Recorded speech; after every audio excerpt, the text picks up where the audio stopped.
ஆதியாகமம் 41:38. அப்பொழுது பார்வோன் தன் ஊழியக்காரரை நோக்கி, தேவ ஆவியை பெற்ற இந்த மனுஷனைப் போல வேறொருவன் உண்டோ என்றான். தேவ ஆவியை பெற்ற இந்த மனுஷனைப் போல வேறொருவன் உண்டோ?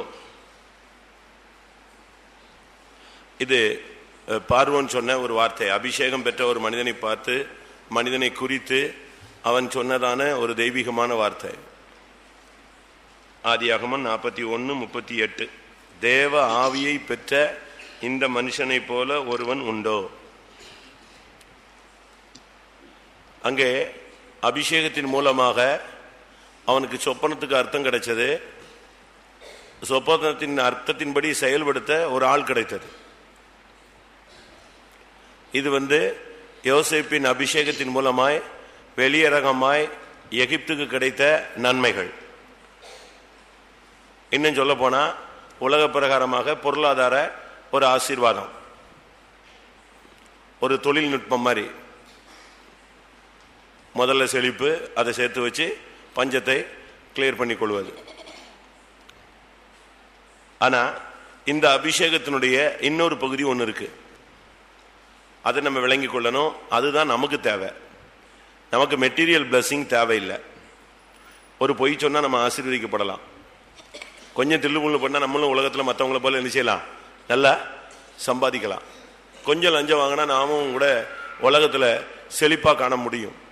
ஆனால் நமக்கு அது தேவையில்லை. பார்வோன் சொல்கிறான், இப்படிப்பட்ட ஒரு மனுஷன் இருக்கிறான், அவன் இவனையே அந்த போஸ்டிங்கில் வச்சிடலான்னு சொல்லி வச்சுட்டான். அவனுக்கு அவனுடைய அபிஷேகத்தை உலக பிரகாரமாக பயன்படுத்த அவன் வாஞ்சித்தான்.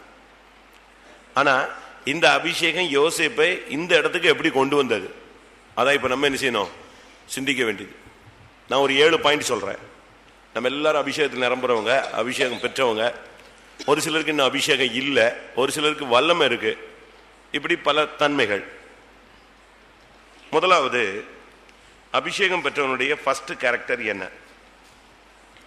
ஆதியாகமம் 37 பார்க்கும்போது அவனுடைய தன்மை இருக்கு. நமக்கு நீங்க எல்லாம் அபிஷேகம் பெற்றவங்க, நாம் எல்லாரும், நமக்கு இந்த பிராக்டிஸ் இருக்காங்கிறத இப்ப நம்ம கண்டுபிடிக்கணும். முதலாவது அவனுடைய கேரக்டர். ஆதியாகமம் 37:2 கடைசி. அவர்களுடைய துன்மார்க்கத்தை தன் தகப்பனுக்கு சொல்லி வருவான். இது 17 வயசுல நடந்த ஒரு சம்பவம். வேற யார்ட்டையும் போய் சொல்ல மாட்டான். நமக்கு மற்றவங்களுடைய குறைகள் தெரியும். அபிஷேகம் பெற்றவனுடைய ஃபர்ஸ்ட் கேரக்டரை நீங்க புரிஞ்சுக்கணும்.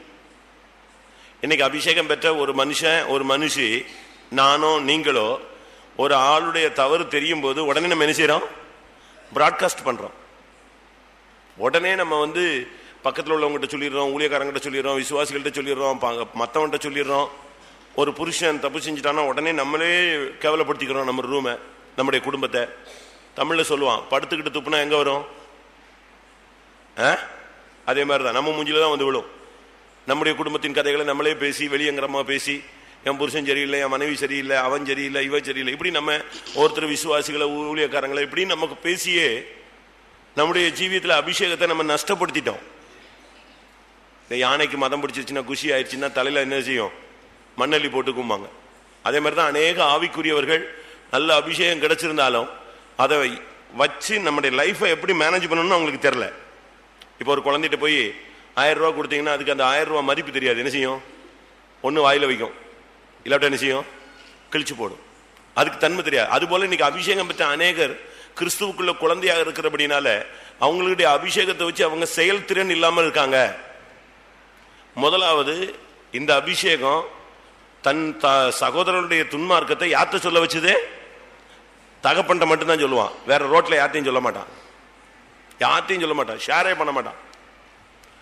அண்ணன் நபி குறைய போய், ரூபன் குறைய போய் அடுத்து சிமியோன்ட்ட சொல்றது, சிமியோன் குறைய கொண்டு போய் செபுலோன்ட்ட சொல்றது, அந்த பிராக்டிஸ் கிடையாது. ஒரே ஒரு ஆள்கிட்ட தான் சொல்லுவான். யார்கிட்ட? ஒரு விசுவாசி, ஒரு ஊழியக்காரனுடைய குறைகள், இல்லாவிட்ட உங்க குடும்பத்தில் உள்ளவங்களுடைய குறைகள் உங்களுக்கு தென்பட்டுச்சுன்னா ஒரு அபிஷேகம் பெற்றவன் எங்க சொல்லுவான்? தேவன்ட்ட சொல்லணும், கர்த்தர்ட்ட சொல்லணும். ஆண்டவரே இப்படி இருக்கு, நான் இப்படி கேள்விப்படுறேன், இப்படி ஒரு பிரச்சனை இருக்கு சுவாமி. அப்படி ஒரு பிராக்டிஸ் தான் அபிஷேகத்தினுடைய ஃபர்ஸ்ட் செயல்.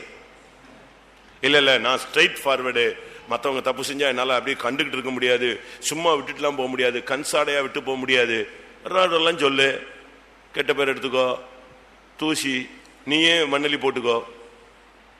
அப்படிதான் நடக்குது.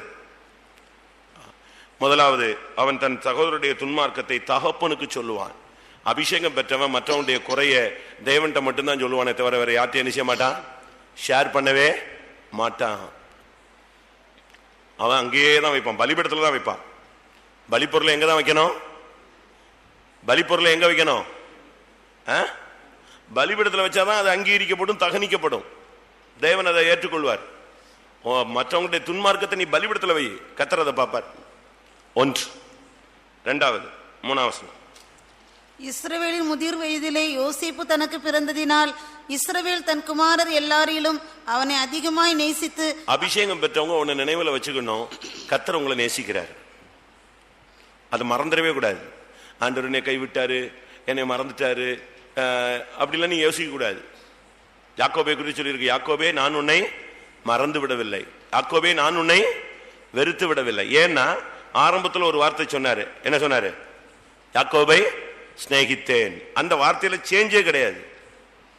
இது இந்த வாலிப பையங்க பொண்ணுங்க ஸ்நேகித்தேன்பாங்க, இந்த கல்யாணம் கட்டினவங்க கட்டாதவங்க யாரையாவது பார்த்து சிரிச்சுட்டு பார்த்த உடனே நேசிச்சேன்லாம் சொல்லுவாங்க. அந்த நேசம் அல்ல. யாரு இது, யாருடைய நேசம், ஆண்டவருடைய மாறாத தன்மை. யாக்கோபை ஸ்நேகித்தேன்னு சொன்னார்னா அவ்வளவுதான், கடைசி வரைக்கும் அவனை அவரை யார் நேசிச்சா அதுதான் தகப்பனுடைய நேசம். அபிஷேகம் பெற்றவங்க ஒன்றை நீங்க புரிஞ்சுக்கணும், ஆண்டவர் உங்களை அதிகமா நேசிக்கிறார். வாழ்க்கையில உங்களுக்கு பலவிதமான பாதைகள், பாடுகள், வேதனைகள், போராட்டங்கள், துக்கம், சஞ்சலம், தவிப்பு, கைவிடப்படுதல் உண்டாகும். ஆனா நீங்க இப்ப கண்ணை மூடி சொல்லலாம், அபிஷேகம் பெற்ற உன்னை கர்த்தர் என்ன செய்யறாரு, அதிகமாய் நேசிக்கிறார். அபிஷேகம் பெற்றது ஒரு முத்திரை, முத்திரை பெற்றவர்களை கர்த்தர் என்ன செய்யறாரு, நேசிக்கிறார். தகப்பன் அவனை அதிகமா நேசித்தான். அதனால நீங்க உட்கார்ந்துக்கிட்டு சீயோனோ என்னை மறந்தார் என்று சொல்லுகிறாள், அது புத்தி இல்லாத சீயோன் அப்படி சொல்லும். யாக்கோபு சொல்றான், அதனால தான் ஆண்டவர் சொன்னார், யாக்கோபை நான் உன்னை வெறுத்து விடவில்லை. அழகா சொல்றார், நான் உன்னை மறந்தும் விடவில்லை. ஆண்டவர் அதையும் தெளிவா பேசுறார். அதனால வாசிங்க, யாக்கோபை நேசித்தேன், ஏசாவை வெறுத்தேன். அந்த வசனம் வாசிச்சுட்டு யாக்கோபை ஏசாயால வாசிக்கணும். மல்கியா 1:2 ஆகிலும் யாக்கோபை நான் சிநேகித்தேன், ஏசாவையோ நான் வெறுத்தேன். ஏசாயா 41:9 நான் பூமியின் கடையாந்தரங்களிலிருந்து உன்னை எடுத்து அதன் எல்லைகளில் இருந்து அழைத்து வந்து நீ என் தாசன், நான் உன்னை தெரிந்து கொண்டேன், நான் உன்னை வெறுத்து விடவில்லை என்று சொன்னேன். அது எப்படி ஆண்டவர் வெறுப்பாரு? உன்னை அபிஷேகம் பண்ணிட்டு விட்டுருவாரா? அபிஷேகம் பெற்றவங்களுக்கு இன்னைக்கு திரும்ப ஒரு வார்த்தை கிடைக்குது, இத்தனை வருஷம் கழிச்சு கர்த்தர் உன்னை என்ன செய்யறாரு, நேசிக்கிறார். மூன்றாவது அவனுடைய தரிசனம், அவனுடைய வரங்கள். அபிஷேகம் இருந்தா நிச்சயம் வரம் இருக்கும், வரம் இல்லாத அபிஷேகம் கிடையாது. நல்லா புரிஞ்சுக்கோங்க, எழுதி வேணா வச்சுக்கோங்க. ஒரு மனுஷனை கர்த்தர் அபிஷேகித்தா அவனுக்கு நிச்சயமா என்ன உண்டு, வரங்கள் உண்டு, தரிசனம் உண்டு, அதுல மாற்றமே கிடையாது. இன்னைக்கு நம்ம அபிஷேகம் பெற்றிருக்கிறோம், இவ்வளவு பேர் இருக்கிறோம், இவ்வளவு பேருக்குள்ள இப்போ 9 விதமான வரமும் வேலை செஞ்சா 1.25 மணி நேரம் ஆயிடுச்சு. நம்ம என்ன ஆயிருக்கும், இப்போ தீ பிடிச்சு நெஞ்சிருக்கோம், எரிஞ்சிருக்கோம். பாதி பேர் மிரண்டு முழங்கால் போட்டு கத்திட்டு இருப்பான். கல்லாதவன் ஒருவன் உங்கள் மத்தியில் வந்தால் நீங்கள் அவனுடைய வாழ்வின் ரகசியங்களை சொல்லும் பொழுது அவன் முகம் குப்புற விழுந்து உங்களோடு தேவன் இருக்கிறார் என்று சொல்லுவான் அல்லவா? கொரிந்தியர்ல இருக்கு இல்லையா, ஒரு புது ஆள் வந்திருந்தான், சரியான ஒரு வரங்கள் வல்லமை கிரியை செஞ்சதுன்னா அப்படி முகம் குப்புற விழுந்துட மாட்டான். வாசிங்க 1 கொரிந்தியர் 15:24 எல்லாரும் தீர்க்க தரிசனம் சொல்லுகையில் அவிசுவாசி ஒருவன் அல்லது கல்லாதவன் ஒருவன் உள்ளே பிரவேசித்தால் அவன் எல்லாராலும் உணர்த்தி வைக்கப்பட்டும் எல்லாராலும் நிதானிக்கப்பட்டும் இருப்பான். அவனுடைய இருதயத்தின் அந்தரங்கங்களும் வெளியரங்கமாகும். அவன் முகங்குப்புற விழுந்து தேவனை பணிந்து கொண்டு தேவன் மெய்யாய் உங்களுக்குள்ளே இருக்கிறார் என்று அறிக்கையிடுவான்.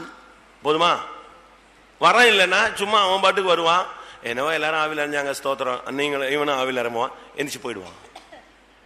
இல்லாவிட்டா இவனும் வேடிக்கை பார்த்துட்டு போயிடுவான். புதுசா வந்தவனுக்கு ஒன்றும் தெரியாது. ஓஹோ எல்லாரும் முழங்கால் போடுறாங்க, சரி நம்மளும் முழங்கால் போடலாம். எல்லாரும் கை தட்டுறான், நானும் கை தட்டுறேன், முடிஞ்சுது. ஏதோ எல்லாரும் கத்துறாங்க, ஏதோ அவங்களுக்கு பக்தி பரவசம், நமக்கு அந்த ஃபீலிங்ஸ் இல்லை, ப்ராக்டிஸ் இல்லைன்ட்டு எந்திரிச்சு போயிடுவான். ஆனா அதே நேரத்தில் அவன் உள்ள வந்து உட்கார்ந்த உடனே அவனுக்கு நெத்தி அடி அடிச்ச மாதிரி பட்டு பட்டுன்னு அவனுடைய வாழ்க்கையின் ரகசியங்கள் 4 காரியம் வெளியே வரட்டும், அவன் என்ன செய்வான்? முகங்குப்புற விழுந்துடுவான். அதனால அபிஷேகம் பெற்றால் கர்த்தர் உன்னை நேசிக்கிறார். அபிஷேகம் பெற்றால் நீ மற்றவனுடைய குறைய ரோட்ல சொல்ல மாட்டாய். சொல்றவன் விசுவாசி இல்ல, அவன் அபிஷேகத்தை என்ன செய்யறான்? வேஸ்ட் பண்றான், தவறாய் உபயோகிக்கிறான். அடுத்து அபிஷேகம் பெற்றவன் வரங்கள் உள்ளவனாயிருப்பான். அவன் லைஃபை பத்தி அவனுக்கு ஒரு தரிசனம் கிடைச்சிருச்சு. அவன் வீட்டுல போய் அவங்க அப்பாவை கூப்பிட்டு சொன்னான், 11 அரிக்கட்டு என்ன செய்யுது, ஏங்க எனக்கு முன்னால ஏன் அரிக்கட்டு நிமிந்து நின்றுச்சு, மற்றதெல்லாம் மடங்கி நின்றுச்சு, வணங்கி நின்றுச்சுன்னா. அவன் தகப்பனுக்கு புரிஞ்சிருச்சு, இவனை டாப்புக்கு கர்த்தர் கொண்டு போறாரு. அடுத்த சொப்பனம் வந்து சொன்னான், சூரியனும் சந்திரனும் நட்சத்திரங்களும் வந்து என்ன செஞ்சிருச்சு, என்ன வணங்கிருச்சு. அப்பதான் யாக்கோபுக்கு கொஞ்சம் சூடாகி போச்சு. இவன் சுத்தி சுத்தி கடைசியில் முதல்ல அண்ணன் மீனா இப்ப யாரை கொண்டு வந்து நிப்பாட்டுறான்? அப்ப நானும் உங்க அம்மாவும் வந்து உனக்கு முன்னால வணங்குவோம் அப்படியா அப்படின்னா. அப்பதான் அவனுக்கு வித்தியாசமா இருந்துச்சு. இவன் அடுத்த சொப்பனத்துக்கு வந்துட்டானே. முதல்ல வந்து 11 சகோதரர்கள் தான் பார்த்தான், இப்ப யாரும் வந்துட்டா, அம்மா அப்பாவும் வந்தாச்சு. அப்படியே யோசிக்கிறான் அவன். ஆனா தேவன் அவனுக்கு தரிசனத்தின் மூலமாய், வெளிப்படுத்தலுக்கு மூலமாய் இவன் சொப்பனம் பார்ப்பான். இல்லைன்னா எவனாவது சொப்பனம் பார்த்ததுக்கு என்ன செய்வான்? அர்த்தம் சொல்லுவான். அந்த அந்த வரங்களை அவன் விடல. வீட்டில் இருக்கும்போது அவனுக்கு ஒரு கிஃப்ட் இருந்துச்சு, சொப்பனம் பார்க்கிற கிஃப்ட். அதுக்கு பிறகு வாழ்க்கையில ரொம்ப அடிபட்டு போயிட்டான், சீரழிஞ்சிட்டான். ஆனா எந்த பாடுகளுக்குள்ள போனாலும் அவன் வரங்களை விடல. அந்த வரம் தான் அவன் எங்க கொண்டு வந்துச்சு? சிங்காசனத்துக்கு. அப்போ உனக்கு கொடுத்த தீர்க்க தரிசனம் எங்க? உனக்கு கொடுத்த தரிசனம் எங்க? உனக்கு கொடுத்த வெளிப்படுத்தல் எங்க? உனக்கு தேவன் கொடுத்ததானே வல்ல கிருபைகள், தாளந்துகள் எல்லாம் எங்க? நீங்களே யோசிச்சு பாருங்க. ஒரு கிஃப்ட் கொடுக்கிறாருன்னா அந்த கிஃப்டை வச்சுதான் உங்களை எங்க கொண்டு போக முடியும். இப்ப சில கல்யாண வீட்டுல நீங்க பாத்தீங்கன்னா, கல்யாண கார்டை நீங்கள் வரும்போது கொண்டு வரமும்மா அடையாளத்துக்கு. அவங்கள மட்டும்தான் எங்க உள்ள விடுவாங்க. பழைய ஏற்பாட்டிலையும் புதிய ஏற்பாட்டிலையும் ஒரு கல்யாணத்துக்கு போனா கல்யாண வஸ்திரம்னு ஒண்ணு இருக்கும். அதை என்ன செய்யணும்? போட்டு வந்தாதான் உள்ள பந்தியில உட்கார விடுவான். இல்லைன்னா அங்கிருந்து அடிச்சு தூக்கி வெளியே போட்டுருவான். நீங்க யோசிச்சு பாருங்க, நம்முடைய ஜீவியம் எப்படி இருக்கு? நம்முடைய தரிசனங்கள். அநேக விசுவாசிகள் ரிட்டர்ன் ஆயிட்டாங்க. எதுல இருந்து? தீர்க்க தரிசனம் சொல்றது, வரங்கள், வல்லமைகள், தாளந்துகள், ஜபம், இதெல்லாம் போயிடுச்சு. அவங்களுக்கு குறைச்சிட்டாங்க, இவங்களே குறைச்சிக்கிட்டாங்க. அதனுடைய அர்த்தம் என்ன? அபிஷேகத்தை விட்டு விலகிட்டாங்கன்னு அர்த்தம். 3. 4வது, அவங்க அப்பா கூப்பிட்டு சொல்றாரு, நான் உன்னை சகோதரிடத்தில் அனுப்ப போகிறேன் அப்படிங்கிறாரு. நல்லா தெரியும் 11 பேருக்கு யாரை பிடிக்காது? ஒரு சகோதரனுக்கு யாரை பிடிக்காது? இவனை பிடிக்காது. ஆனா இப்ப அப்பா சொல்றாரு, நான் ஏதோ உன்னை. 13ஆம் வசனம். அப்பொழுது இஸ்ரவேல் யோசேப்பை நோக்கி, உன் சகோதரர் சீகேமிலே ஆடுகளை மேய்க்கிறார்கள் அல்லவா, உன்னை அவர்களிடத்திற்கு அனுப்ப போகிறேன், வா என்றான். அவன் இதோ போகிறேன் என்றான். சரி, உங்க புருஷன் வீடு உங்களுக்கு பிடிக்கல, உங்க அப்பா கூப்பிட்டு, ஏமா நீ எப்படினாலும் புருஷன் வீட்டுக்கு தான் போகணும் அப்படின்னா நீங்க என்ன சொல்லுவீங்க? நான் அங்க போய் என்னை சாவுக்கு அனுப்புறீங்களா அப்படி சொல்லுவோமா சொல்ல மாட்டோமா? சொல்லுங்க, சொல்லுவீங்களா சொல்ல மாட்டீங்களா? நான் உங்களுக்கு இருக்கிறது பாரமா இருந்தா நான் அவனை தனியா வீடு எடுத்து நெஞ்சிடறேன், போயிடுறேன்பீங்க, இல்ல செத்து போயிடுறேன்பீங்க. அப்படித்தானே? இதனுடைய சரியான அர்த்தம், அபிஷேகம் உள்ளவன் தேவ சித்தத்துல பாடுபட ஒப்பு கொடுப்பான். அப்படியே சரண்டர் பண்ணிடுவான். பரவாயில்ல, ரைட்டு, அனுப்புங்க.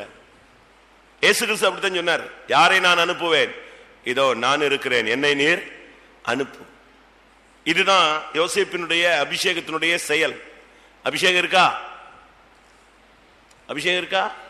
அபிஷேகம் இருந்தா நீ தேவ சித்தத்துக்கு ஒப்பு கொடுப்பாய், பாடுகளுக்கு நீயே ஒப்பு கொடுப்பாய். தெரியும், 10 பேர் அங்க உட்கார்ந்துருக்கான், 10 பேரும் பரம எதிரி மாதிரி உட்கார்ந்துருக்கான். அதே மாதிரி போறான். போனா அங்க யாரு இல்ல? அண்ணன் தம்பி இல்ல. நீங்க என்ன செய்வீங்க?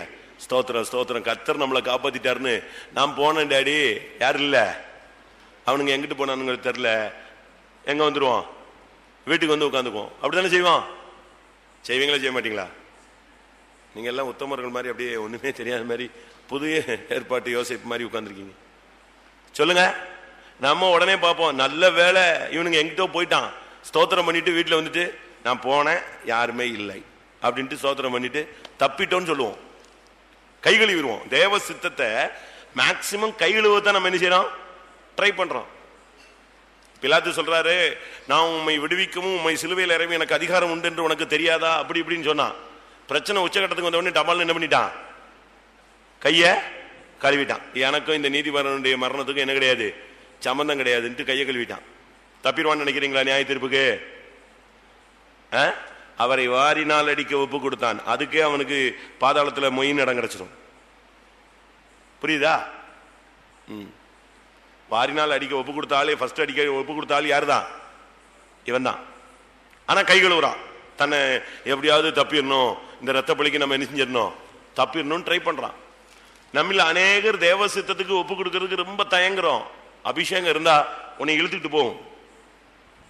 ஆவியானவர் உன்னை கரெக்டா அந்த ஸ்பாட்டுக்கு கொண்டு போவார். இவன் போனா அங்க சகோதரர்கள் இல்ல, உடனே அவன் அங்க உள்ளவங்கிட்ட கேட்கறான், இங்க ஆடு மேய்ச்சிக்கிட்டு இருந்தாங்களே ஒரு 10 பேர், என்ன எங்க போனாங்க? அவங்க சொல்றாங்க தோத்தான்னு ஒரு இடத்துல போயிட்டாங்க. உடனே இவன் எங்க போயிட்டான்? தோத்தானுக்கே போயிட்டான். ஸ்பாட்டுக்கே போய் அவங்கள பார்த்துட்டான். அவங்கள பார்த்ததுதான் நிச்சயம். 10 பேரும் பேசிட்டான், வந்துட்டான்டா இவன், நெஞ்சிட்டான், சிக்கிட்டான், இவனை கொன்னுட்டா சொப்பனம் எப்படி நிறைவேறுதுன்னு பார்க்கலான்னு. இதுதான் சிலுவை. இன்னைக்கு நம்ம எத்தனை பேர் தேவ சித்தத்துக்கு ஒப்பு கொடுக்கிறோம்? கஷ்டம்தான். சிலுவை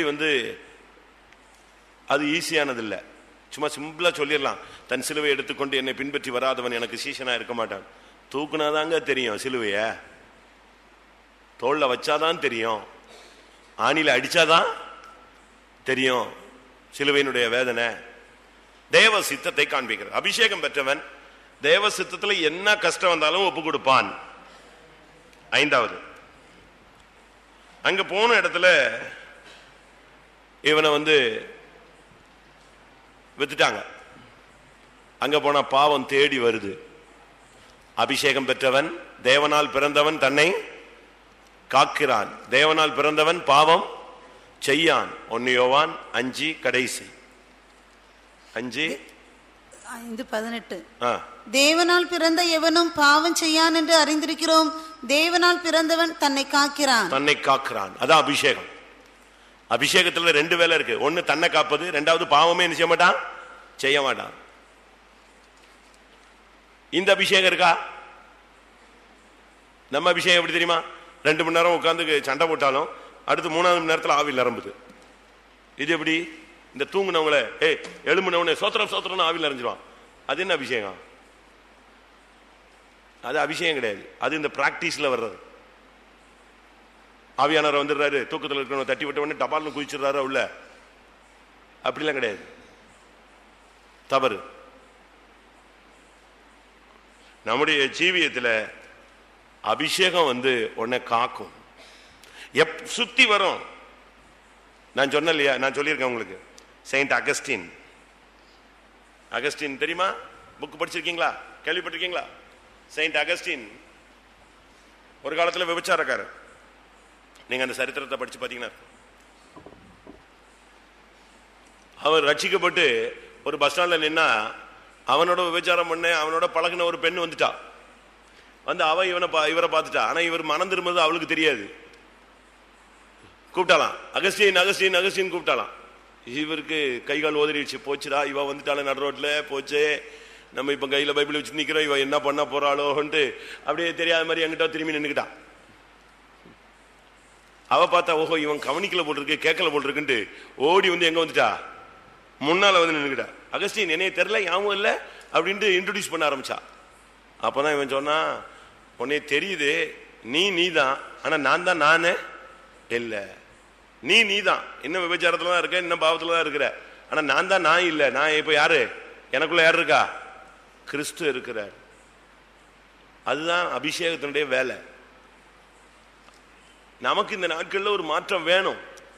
உங்க அபிஷேகத்தை வச்சுக்கிட்டு நீங்க டைமை வேஸ்ட் பண்ணக்கூடாது, காலத்தையும் வீணாக்கிற கூடாது. பாவத்தை ஜெயிக்கிறதுக்கு அதை பிராக்டிஸ் பண்ணுங்க. உனக்கு கிடைச்ச அபிஷேகத்தை வச்சு நீ பாவத்தை எதிர்த்து போராடி ஜெயிக்கணும். பாவத்தை விட்டு ஓடுதல். பாவம் தேடி வரும், பாவம் வாசப்படியில் படுத்து கிடக்கும், பாவம் கயிறுகளால் உன்னை கட்டும், பாவம் உன்னை பின்தொடரும். இப்படிலாம் ரொம்ப இருக்கு வசனங்கள். அபிஷேகம் வச்சுக்கிட்டு இருந்தா பாவத்தை விட்டு ஓடுவேன், அதுக்கு ஒத்து போக மாட்டேன், அதுக்கு அட்ஜஸ்ட் பண்ண மாட்டேன், கோலம் மாதிரி அதில் சிக்கிக்கொள்ள மாட்டேன், எந்திரிச்சு ஓடியே விடுவேன்.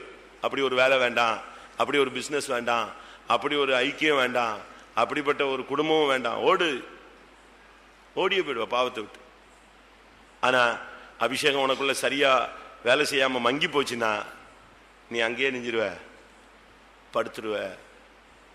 அங்க படுத்ததுனால சிம்சோனுக்கு மொட்டை அடிச்சு கண்ணை புடுங்கி குரங்காக்கிட்டாங்க. 6வது, ஜெயில வருஷ கணக்கா கடந்தாங்க. அபிஷேகம் தீமையை சகிக்கும். அபிஷேகம் என்ன செய்யும்? அன்பு, சொல்லுங்க வசனம் சொல்லுங்க. அன்பு சகலத்தையும் சகிக்கும். நம்பும் விசுவாசிக்கும், அதெல்லாம் கரெக்ட். என்ன செய்யும்? அன்பு சகலத்தையும் சகிக்கும். சகலத்தையும் சகிக்கும்னா என்னது? வருஷ கணக்கா ஜெயில கிடக்குறாங்க அபாண்டமான குற்றச்சாட்டுல. அதை அப்படியே, அன்புனா அபிஷேகம், அபிஷேகத்துல அதை அப்படியே சகிச்சான். தேவன் வரட்டும், தேவன் பேசட்டும், தேவன் கிரியை செய்யட்டும். அவர் கிரியை செய்யாம நம்ம வெளியே போக முடியாது. ஏன்னா அண்ணன் ஜாமீன் எடுக்க முடியாது, இது அந்நிய தேசம். தம்பி வர முடியாது, பிறந்த தம்பியை பார்த்தது கிடையாது. அம்மா அப்பா ஜாமீன் எடுக்க போறது இல்லை. இவன் என்ன கண்டிஷன்ல இருக்கான்னு எவனுக்குமே நிச்சயாது தெரியாது. தெரிஞ்ச ஒரே ஆள் யார் தான்? தெய்வம் ஒரு ஆள் தான். அந்த அபிஷேகத்துல அவன் சகலத்தையும் சகிச்சான். ஜெயில அடிப்பாங்க, கேவலப்படுத்துவாங்க, இவனை முறுமுறுப்பாங்க, இவனை துன்மார்க்கமா நடத்துவாங்க, இவன் அங்கேயும் பாவம் வைக்கிறதுக்கு பாவம் செய்ய ட்ரை பண்ணுவாங்க. ஆனாலும் அவன் எல்லாத்தையும் சகிச்சு வருஷ கணக்கா அந்த ஜெயில கிடந்து தீமையை சகிச்சான். உனக்கு நல்ல ஒரு அபிஷேகம் இருந்தா உன் குடும்பத்துல, ஊழியத்துல, உன் ஜீவியத்துல இருக்கிற எல்லா தீமைகளையும் சகிப்பாய். வருஷ கணக்கா அப்படியே சகிச்சான் கர்த்தருக்காக. கடைசியாக யார் இந்த தீமை செஞ்சாங்களோ அவங்களே இவன் காலில் அந்த சொப்பனத்தின்படி எங்க விழுந்தாங்க? இவனுடைய அறிக்கை நிமிர்ந்து நின்ற காலம் வந்தது. எல்லா அறிக்கை நெஞ்சது வணங்கி நின்னுச்சு. அவங்கள அப்படியே மன்னிச்சான். அபிஷேகம் இதுதான் ஹை. அபிஷேகத்தினுடைய உச்சகட்டம், கிளைமாக்ஸ், உச்சகட்ட தெய்வீக தன்மைங்கிறது என்னது? தீமை செய்தவர்களை மன்னித்தல். நீங்க பாருங்க, இயேசு சிலுவையில மன்னிச்சுட்டு தான் ஜீவன் கொடுத்தார். கல்லெறியப்பட்டு சாகும் போது அந்த ஸ்தேவான் அவங்கள மன்னிச்சுட்டு தான் செய்தான். அதே போல யோசேப்பினுடைய உச்சகட்டங்கிறது ஆதியாகமம் 50ஆம் அதிகாரத்துல அவங்க மன்னிக்கணும்னு கேட்ட உடனே அழுதான். மன்னிக்கும் போது சரி மன்னிச்சிட்டேன், சரி இனிமேலாம் தப்பு பண்ணாது, என்ன போயிட்டு வா. இப்படிதான் நம்ம மன்னிப்புலாம் கேட்கிறோம். நானு ஏதாவது தப்பா பண்ணிருந்தா மன்னிச்சிருப்பா, பண்ணதெல்லாம் பண்ணிட்டு தப்பா செய்திருந்தால், பேசி இருந்தால்னு ஒரு கொக்கியை போட்டு மன்னிப்பு கேட்போம். அவங்க என்ன செய்வாங்க தெரியுமா? சரி நான் மறந்துட்டேன், அதெல்லாம் விட்டுருங்க அப்படின்னு ரொம்ப சிரிச்சுட்டு போயிடுவோம். ஆனா உண்மையான மன்னிப்பு பாருங்க, ஆதியாகமம் 50:17-18. ஆகையால் உம்முடைய தகப்பனாருடைய தேவனுக்கு ஊழியக்காரராகிய நாங்கள் செய்த துரோகத்தை மன்னிக்க வேண்டும் என்று அவனுக்கு சொல்ல சொன்னார்கள். அவர்கள் அதை யோசேப்புக்கு சொன்னபோது அவன் அழுதான். பின் நம்ம என்ன செய்வோம்? அண்டானுங்களா, கர்த்தர் என்னோடு இருக்கிறாரு, கொண்டு வந்துட்டு காலில் உள்ள வச்சுட்டாரு பாத்தீங்களா? அப்படித்தானே சார் சொல்லுவோம். சொல்லுவோமா சொல்ல மாட்டோமா? தூத்துக்குடியில ஒரு பெரிய விசுவாசி, ஆளை சொன்னா நீங்க எல்லாம் கண்டுபிடிச்சிருவீங்க. அவருக்கு உப்பளம்லாம் இருந்துச்சு, சம்பளம் ஒழுங்கா கொடுக்கல. அந்த ஜனங்கள் ரொம்ப கொந்தளிச்சு போய் கடைசியில் யாரை கூட்டு வந்துட்டாங்க? அவங்களுக்கு ஒரு யூனியன் தலைவர் இருப்பார் இல்லையா, அவரை கூட்டு வந்துட்டாங்க. அவர் இவங்கிட்ட கேட்டு பார்த்தா, இருந்தாலும் ஏற்கனவே சம்பளம் கொடுக்காத விசுவாசி எப்படி பேசுவான்? அதெல்லாம் அப்படி இல்லை இப்படி இல்லைன்னு என்னவோ பேசினா அவன் அடிச்சுட்டான். யார? விசுவாசி அடிச்சுட்டான். அமைதியாக உட்காந்துக்கிட்டாரு. என்ன கேவலமாகி போச்சு பார்த்தீங்களா? அமைதியாக இருந்தார். ஒரு 4 மாசம் கழிச்சு அந்த தொழிற்சங்க தலைவருக்கு வேற ஒரு பகையாளி அவனை கொன்னுட்டான். யார? அந்த அடுத்த வாரம் சண்டே சர்வீஸ்ல இவர் எந்திரிச்சு சாட்சி, கர்த்தருக்கு ஸ்தோத்திரம், என்னை தொட்டவனை தேவன் கண்மணி, என்ன உன்னை தொடுகிறவன் கண்மணியை தொடரான் பாருங்க. என்னை தொட்டதுக்காக அவர் ஆண்டவர் அவனை பூமியிலிருந்தே வேரோடு புடுங்கி விட்டார். நீ ஒழுங்கா சம்பளம் கொடுக்கல, அதுக்குள்ள நீ அறிக்கையிடணும். விசுவாசி, நீ ஒழுங்கா சம்பளம் கொடுத்துருந்தேன்னா உன்னையே அடிக்கிறான். பைபிள் என்ன சொல்லுது? கூலிக்காரனுடைய காசை நீ செய்யாத, வைக்காத. நீ வச்சுக்கிட்டு பிரமாணம் தெரியாத விசுவாசி. இவர் அடிச்சதுனால அவன் சாவல, அவன் 1008 துன்மார்க்கத்தில் அவன் சாவறான். நான் என்ன சொல்றேன்னா அது தவறு. இவன் பாருங்க, மன்னிப்பு கேட்ட உடனே என்ன செஞ்சான்? அழுதான், தாழ விழுந்து அவங்க மன்னிப்பு கேட்கிறாங்க. இவன் சொல்றான், இல்ல இல்ல எதுக்கும் பயப்படாதீங்க, நான் கடைசி வரைக்கும் உங்களை வச்சு என்ன நினைச்சுவேன், பராமரிப்பேன், நீங்க ஒன்னும் பயப்படாதீங்க. மன்னிச்சிடுவீங்களா? அப்படி ஏசு சொல்றார், பிதாவே இவர்களை மன்னியும். ஸ்தேவான் சொல்றான், இவர்கள் செய்த பாவங்களை இவர்கள் மேல் சுமத்தாதிரும். இதெல்லாம் புதிய ஏற்பாடு. பழைய ஏற்பாட்டிலேயே இவன் பிராக்டிஸ்ல கொண்டு வந்தான். அதனால தான் இவன் இயேசுவுக்கு யாரு? முன்னடையாளம். எல்லாரும் கண்களை மூடுவோம். இந்த 7 பாயிண்ட் அபிஷேகம் பெற்ற எனக்குள்ள இல்லைன்னா நான் பூர்ணமடைய முடியாது, சீயோனுக்கு போக முடியாது. இந்த 7 இல்லாத ஒரு விசுவாசி எருசலேமுக்கு போக முடியாது. எல்லாரும் கண்களை மூடி கொஞ்ச நேரம் இந்த 7 காரியங்கள்ல ஏதாவது குறைபாடுகள் இருந்தா, சும்மா ஆவில் நிறைஞ்சிட்டு கத்திட்டு 8:30 அல்லேலியா போட்டு போறதெல்லாம் எனக்கு விருப்பம் கிடையாது. லைஃப்ல சேஞ்சிங் இல்லாத அபிஷேகம் பிரயோஜனம் இல்லை. ஒருத்தன் பெரிய பணக்காரனா இருந்த துன்மார்க்கனா இருந்தா என்ன பிரயோஜனம்? அதை விட ஒரு பரம ஏழை அவன் பரிசுத்தமான இருந்தா அது போதுமானது. எல்லாரும் கண்களை மூடுவோம்.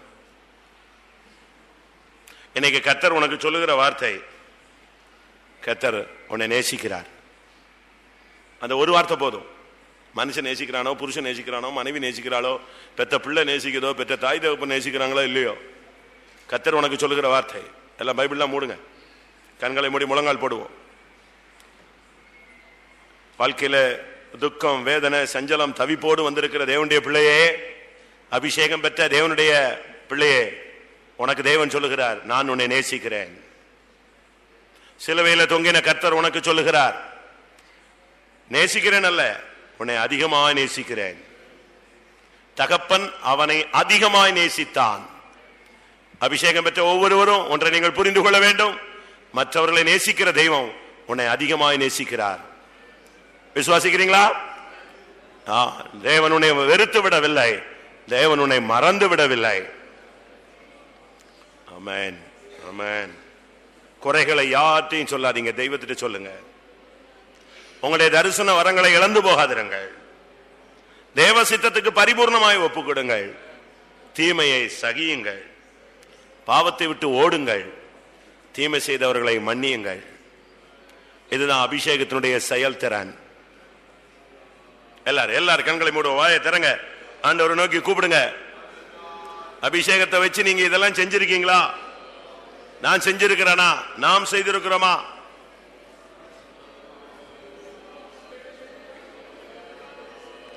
இவ்விதமாய் தேவாவியை பெற்ற மனுஷன் நம்மிடத்தில் உண்டோ?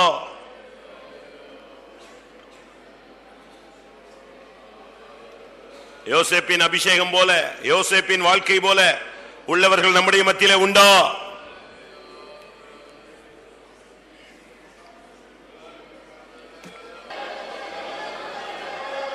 ஆமென், ஆமென்.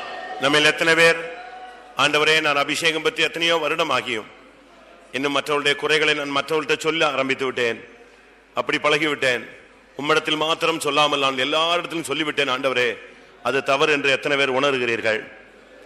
அபிஷேகம் பற்றி இத்தனை வருஷத்துல எத்தனை தரம் கர்த்தரனை மறந்து விட்டார், கர்த்தரனை கைவிட்டு விட்டார், கர்த்தரனை வெறுத்து விட்டார், கர்த்தரனை கண்டுகொள்ளவில்லை என்று எத்தனை தரம் நீங்கள் தேவனுக்கு விரோதமாய் பேசி இருப்பீர்கள்?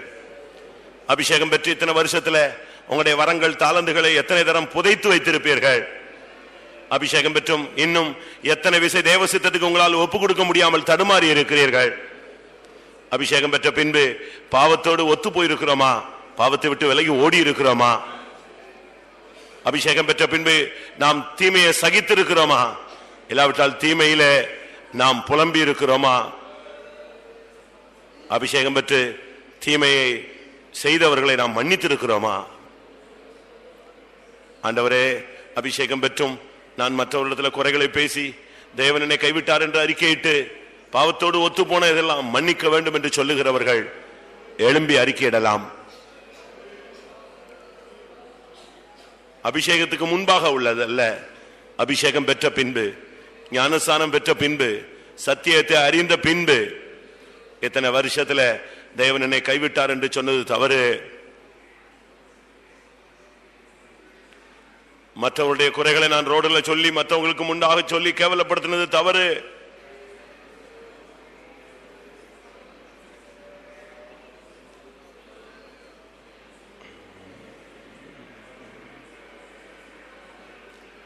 ஆண்டவர் இன்றைக்கு சபையில யோசேப்பின் அபிஷேகத்தை காண விரும்புகிறார்.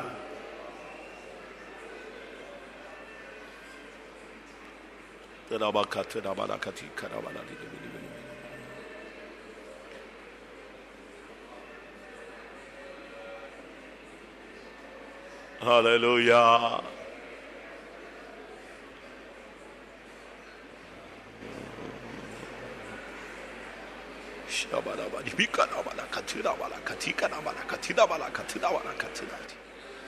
Amen. Hallelujah.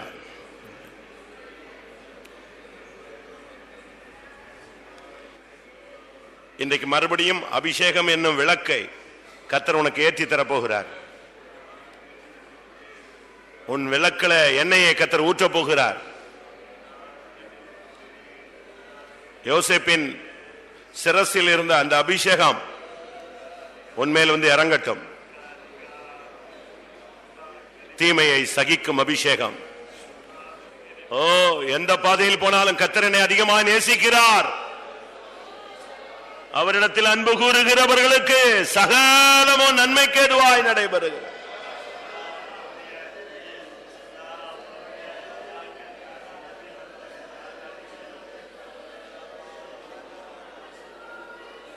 ஹல்லேலூயா.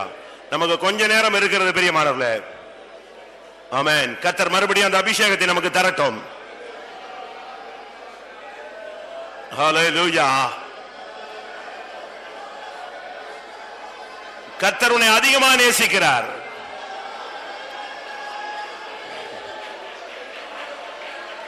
ஆமென். ஹல்லேலூயா. எத்தனை பேர் விசுவாசிக்கிறீர்கள்? என் தகப்பன் என்னை அதிகமாக நேசிக்கிறார். ஆமென். ஹல்லேலூயா. ஹல்லேலூயா. அவர் உன்னை மறந்து விடவில்லை. நீ அவர் உள்ளங்கைகளில் இருக்கிறாய். அவர் உன்னை வெறுத்து விடவில்லை. அவருடைய கண்கள் உன்மேல் பதிக்கப்பட்டிருக்கிறது. நீ தீமையினூடாய் போவதை கர்த்தர் காண்கிறார். நாட்கள் வரும், இந்த அபிஷேகத்தின் மூலமாய் தீமையை நன்மையாய் மாற்ற பண்ணுவார்.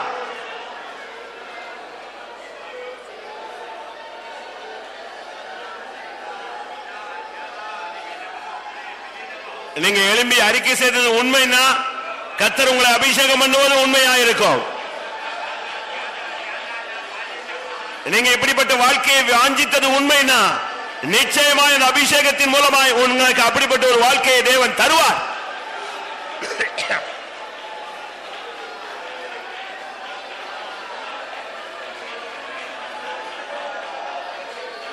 ஹல்லேலூயா. ஆண்டவரே, ஹல்லேலூயா. ஹல்லேலூயா. ஹரே மேகபா. ஏய் மினா கரபல கதுரமானியா.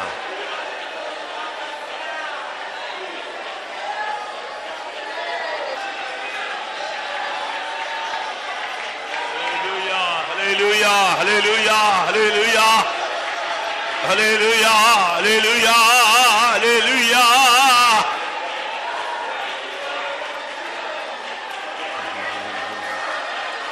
Amen. Amen. கர்த்தர் இந்த கூட்டத்துக்கு உன்னை எதற்காக கொண்டு வந்தார்? அவருக்கு ஒரு திட்டம் உண்டு. உனக்குள்ள இருக்கிற அபிஷேகத்தை புதுப்பிக்கும்படியாக. ஆமா, உனக்கு ஒரு யோசேப்பின் சக்தியை தரும்படியாக வாஞ்சிக்கிறார். ஆமா, எங்க இருந்தாலும் பாவத்தை எதிர்த்து ஜெயிக்கிறது, பாவத்தை விட்டு விலகி ஓடுதல், தேவ சித்தத்துக்கு பரிபூர்ணமாய் ஒப்பு கொடுத்தல். ஹல்லேலூயா. இப்ப கூட நீ சொல்லலாம் வாயை திறந்து, இயேசு உன்னை நேசிக்கிறார். ஆமென். கர்த்தர் அதிகமா நேசிக்கிறபடினால்தான் உன்னை எந்த தீங்குக்கும் விலக்கி பாதுகாத்துக் கொண்டே வருகிறார். ஹல்லேலூயா ஹல்லேலூயா ஹல்லேலூயா. ஆமென். யோசேப்பின் அபிஷேகத்தை தாரும். திராபாக்கா ராபாக்கா திராபாக்கா தேவானி. டைமை வேஸ்ட் பண்ணாதீங்க. கண்ணை மூடு, முழங்கால் போடுங்க, போராடுங்க. கர்த்தாவே, யோசேப்பின் அபிஷேகம், யோசேப்பின் ஜீவியம் வேணும். தீமையை சகிக்க பலன் தாரும். தீமை செய்தவர்களை மன்னிக்க பலன் தாரும். பரிபூர்ண தேவசித்தம் செய்ய பலன் தாரும். என்னுடைய வரங்கள் வல்லமைகள் பிரகாசிக்க உதவி செய்யும்.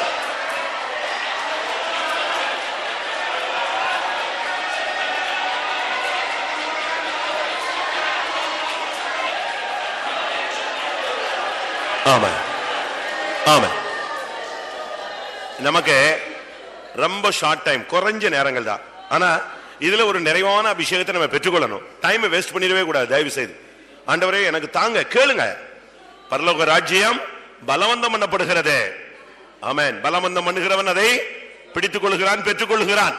ஆமென். அபிஷேகத்தை நீங்க பலவந்தம் பண்ணுங்க. கர்த்தாவே எனக்கு தாங்க சுவாமி, நான் ஒரு பரிசுத்தமான வாழ்க்கை வாழணும், பாவத்தை விட்டு விலகி ஓடணும், உமக்காக நான் நிக்கணும்னு விருப்பப்படுறேன் சுவாமி, என்னால முடியல, அதுக்கு ஒரு அபிஷேகம் தாங்க. கேளுங்க, இந்த அபிஷேகம் போதுமா? ஆமென் ஆமென். சீயோனிலிருந்து ஒரு வல்லமை வரட்டும். ஆமென். எருசலேமிலிருந்து அக்கினி வரட்டும், பத்தி எரியட்டும். ஹல்லேலூயா ஹல்லேலூயா ஹல்லேலூயா. கர்த்தருக்காய் நிக்க பலன் தர முடியாது. கேளுங்க கேளுங்க.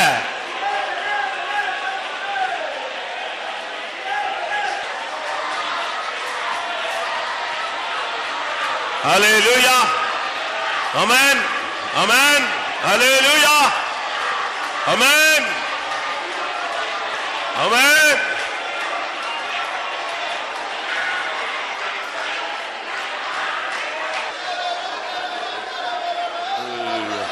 ஆமென் ஆமென் ஆமென். ஆமா. கர்த்தர் மெய்யாகவே நான் வாஞ்சித்த அந்த கிருபை, நான் வாஞ்சித்த அந்த வாழ்க்கை, அதுக்குரிய ஒரு பலனை கர்த்தர் எனக்கு தந்தார்னு எத்தனை பேருக்கு சொல்ல முடியும்? நீங்க நான் சொன்ன வார்த்தைகளை தான் நான் உங்களுக்கு சொன்னேன். அதை எத்தனை பேர் நீங்க ரிசீவ் பண்ணிக்கிட்டீங்க? அதை எத்தனை பேர் வாஞ்சிச்சீங்க? அது எத்தனை பேர் இல்லைன்னு துக்கப்பட்டீங்க? எத்தனை பேர் அது இனிமே என்னுடைய வாழ்க்கையில வேணும்னு விருப்பப்பட்டீங்களோ தெரியாது. ஆனா கர்த்தர் அதை எல்லாவற்றையும் பார்த்து கொண்டே இருக்கிறார். உண்மையாய் கர்த்தாவே யோசேப்பை போல வாழ்ந்து நான் சிங்காசனத்துக்கு வரணும்னு விருப்பப்பட்டிருந்தீங்கன்னா கர்த்தர் உங்களை இந்த இவ்வளவு நேரத்துக்குள்ள பலப்படுத்தி இருக்க வேண்டும். ஹல்லேலூயா ஹல்லேலூயா ஹல்லேலூயா ஹல்லேலூயா. ஆண்டவரே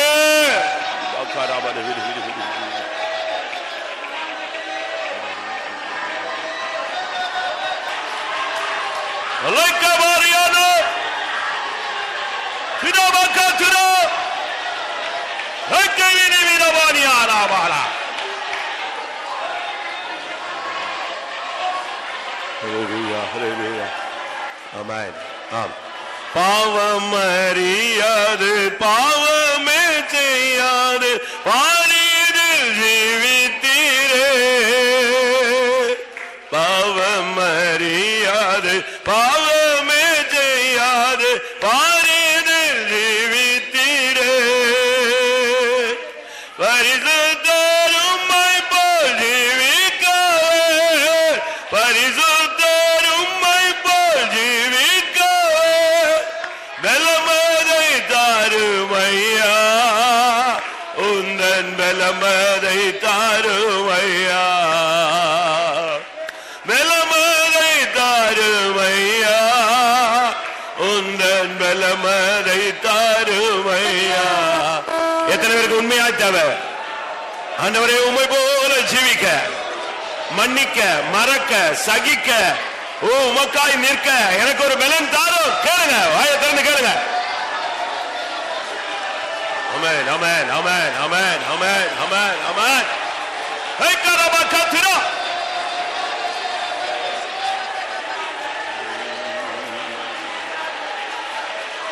உபலபாரியால பரப.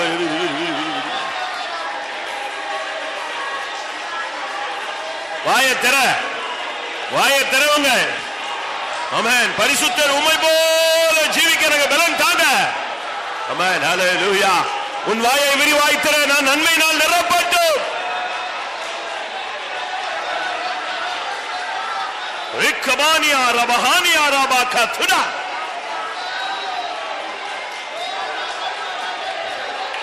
ஆமென். ஆமென். பரிசுத்தர் உம்மை போல் ஜீவிக்கவே, பரிசுத்தர் உம்மை போல் ஜீவிக்கவே பலமதை தாரும் ஐயா, உந்தன் பலமதை தாரும் ஐயா, பலமதை தாரும் ஐயா, உந்தன் பலமதை தாரும் ஐயா. பரிசுத்தர் உம்மை போல் ஜீவிக்கவே, பரிசுத்தர் உம்மை போல் ஜீவிக்கவே பலமதை தாரும் ஐயா, உந்தன் பலமதை தாரும் ஐயா, பலமதை தாரும் ஐயா, உந்தன் பலமதை தாரும் ஐயா. பரிசுத்தர் உம்மை போல் ஜீவிக்கவே, பரிசுத்தர் உம்மை போல் ஜீவிக்கவே பலமதை தாரும் ஐயா, உந்தன் பலமதை தாரும் ஐயா, பலமதை தாரும் ஐயா, உந்தன் பலமதை தாரும் ஐயா.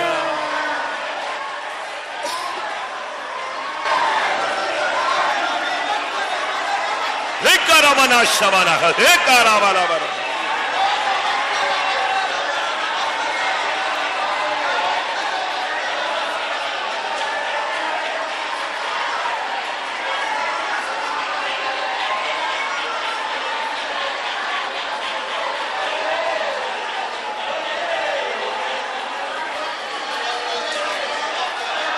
Hallelujah, hallelujah, hallelujah.